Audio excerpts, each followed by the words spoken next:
Hi everyone, Miki Jacobs here. Welcome to Angel Chat, or rather Miki and Willow. A little bit windy today, so you might find me keep messing with my hair. Nonetheless, thank you for joining in. I hope you are well. Today we're going to talk about spiritual partnership. I was thinking that I would want to give a little bit more spiritual knowledge to those of you who are in a relationship.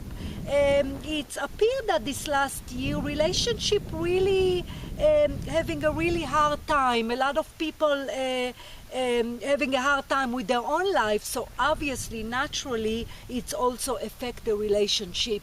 Unfortunately, a lot of people kind of finding other ways in which to escape trouble in relationships, such as affairs and miscommunication. So I thought I'm going to talk about the spiritual relationship and a little bit how to review your life from review your relationship rather from the perspective of spirituality, so maybe it can help you a little bit. First of all, the reason I use the phrase spiritual relationship is because when we have significant relationship with an intimate relationship, and that matter, with another human being, then it's obviously something that the souls design, both souls of both people design. Every relationship mean that there are soulmates, meaning that there are contract between the two souls? No, sometimes two human beings meet for other reasons, whether they are sexually attracted to each other, feel lonely just because they like to be in a relationship. So not every intimate relationship is what I call soulmate, that there is a soul contract between the two people's soul prior to entering planet Earth. Nonetheless, if you are in a long relationship, if obviously you married and have a family, and you sense that this is something that that you're supposed to be in, that most likely, then both you and your partner's soul obviously plan to be in a relationship together. So it's important to understand first and foremost, here go the horses, that interpersonal relationship, intimate interpersonal relationship, as far as our soul is concerned on planet Earth, is a accelerate potential for growth. Obviously, for those of you that in a relationship or was in a relationship, know that this is very, very challenging to share the life with another human being. A lot of experiences, a lot of challenges come up in a relationship. And so, as you know from previous topics, that anything that is of challenging, for as far as the soul is concerned, it's something that provide growth opportunity, which is why we are here, to grow spiritually, specifically through interpersonal relationship, which why most often you see that people on planet Earth do not entering an incarnation life and stay single, because the soul would not plan, most likely, of course there's always exception to the rules, but most common than not, our soul plan an incarnation with significant intimate lover, whether we call it a husband, life partner, heterosexual, homosexual, doesn't matter. Nonetheless, an incarnation would most likely include an intimate relationship, because again, we learn a lot about ourselves, we learn a lot of lessons that we need to learn in an earthly incarnation through a partner in life. So when you understand that, when you authentically accept that a relationship, intimate relationship in your life, marriage or a partner, as we mentioned, contribute to your soul growth, is like any other spiritual topic, then I'm hoping, obviously, that this is something that would help you to discover or review what it is your relationship is supposed to teach you. Relationship, usually things that bother you about the human being, is something that obviously, if you are authentic, if you're true to yourself, you realize that this is something that indeed you need to fix within yourself. So first and foremost, relationship is something that helps you grow. So when you perhaps complain about the mate, see if it's something that it's bother you within yourself, or a weakness that you are unable to overcome within yourself, and really you need to fix it within you.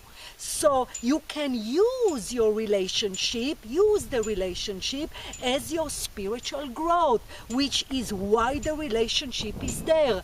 Obviously, a relationship is there when it's come to planet Earth perspective, is we call it to be married, to have a husband, to have wife, to have children, to spend our life with someone. But from a spiritual perspective, the souls use each other in order to grow. So do it, so use it. So obviously look at it as a very important event in the soul incarnation, in your incarnation, as to the growth, to add, to contribute to your spiritual awareness. Very, very important. A lot of people ask me, when do you know when the contract, as I like to call it, is done? When do you know if the relationship is done, or when do you know if this is just another challenge that you're supposed to overcome and continue with the relationship? And what I tell people is, we are our best psychics, if you will. We are the best, we have the best intuition about ourselves. Of course, our soul is within the body, communicate with our conscious mind. So if you realize within yourself that there is nothing anymore that bond you with the other human being, nothing in common, whether you grew the person or the person grew you, where there is no more interest, when there is no more love, really, when there is no more connection, which feels different than when you do have connection with the person, and challenges are there to teach you, then it's time to move on. Because in the same way where relationships on planet Earth are very important to the soul as far as the spiritual awareness is concerned, it is also important to the soul not to stay, not to be stuck in a relationship that you very well know that is done. Because it takes, as you've heard me talk about in previous topic, how long it takes us to plan an incarnation, how important it is to utilize life, relationship, our growth, our spiritual awareness, our abilities as parents, as friends, how important incarnation is. So if you stay in a relationship that you have no business staying, meaning it's very obvious that you are done with the other human being, have no interest on being with them anymore, you feel within your gut feeling that this is simply done. You try all you can and then it's done. There's no more interest. Then you have to obligation, if you will, for your soul, for your incarnation to move on.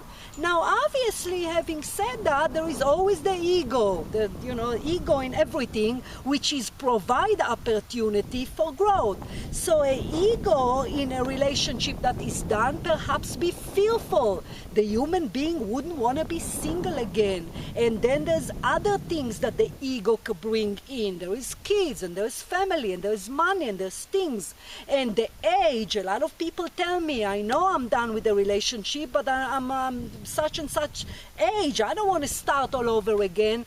That is all okay for planet Earth.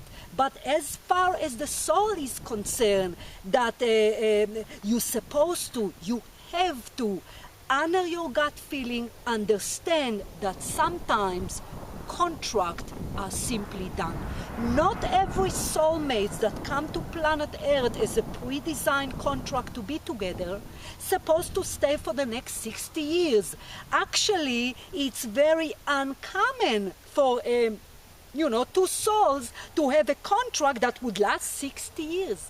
The reason for that, because when we are in our 20s or 30s or 60s or 80, obviously we grow and change. Sometimes it's very effective to have numerous soulmates, meaning someone that we meet at the age of 20 and then 40 and then later. So sometimes contracts are simply done. So it's time to move on, and you know if it's time to move on. I wanted to touch the kind of the subject of affairs on planet Earth, because unfortunately I do see it a lot in my work. People that come to me, and again, whether they look for comfort outside the relationship or whether they are not willing to call it quit, even though that it is done, and so they find something outside the relationship. Now, obviously, as far as planet Earth is concerned, is wrong. Of course, is wrong. Affair is always wrong. But angel chat is obviously about the perspective of energy, of spirituality. And the reason is wrong because when you have an affair behind someone else's back, behind another human being back, it's called unfairness. And unfairness creates its own karma, its own negative energy. So when you decide to have an affair with another human being without your partner know about it, you create negative karma. Not because it's wrong, because affair is wrong, of course it's wrong, because it's energy. And when you are unfair, energy in your life gonna start kind of twisting and mingle as I see it. Things wouldn't go soft and smooth for you. So other problem would come up. Problem with kids and problem at work and problem with money. Because energy is supposed to go fluently, kind of go with the flow. The energy is supposed to be smooth.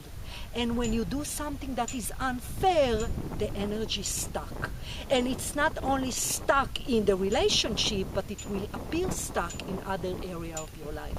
So I thought I would bring the perspective of the affair from spirituality because it's very important, which is naturally then strengthen my point that if you know the relationship is over, stay kind, stay serene, stay first and foremost fair, and move on. Allow your soul to navigate another soulmates to you. Obviously, if the contract is done, that means there's no more lessons to learn from each other, and the other person as well as yourself would meet someone else, to grow through different experiences and challenges. So I hope that kind of helped a little bit about the relationship in a nutshell. Obviously, I can talk about it for the next 5 hours, but this is kind of, I thought, is the main bullet point that I thought would bring to your attention. So thank you very much again, and I will talk to you next time, and be well and happy, and I'll see you then. Take care. Bye.